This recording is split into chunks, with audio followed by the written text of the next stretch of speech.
In the early days of World War II, while the world was engulfed in conflict, Australia found itself facing an unexpected dilemma, not one involving enemy troops or naval battles, but rather a peculiar adversary, the emu.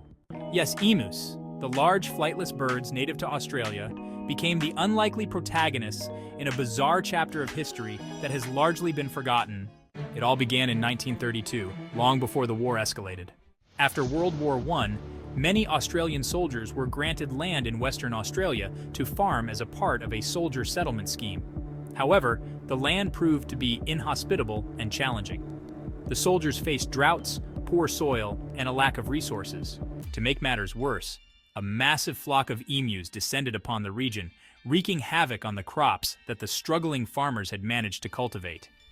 As these birds, standing nearly 6 feet tall, gobbled up the wheat and trampled the fields, the farmers grew increasingly desperate. They turned to the government for help, and in 1932, the Australian military intervened to assist in the Emu War.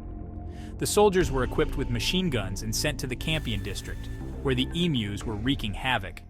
Upon arrival, the soldiers quickly discovered that the emus were surprisingly elusive.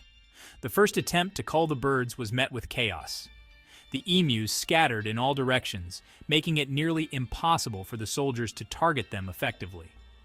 After a few days of frustrating encounters, they managed to kill a mere dozen birds while the rest of the flock continued to thrive.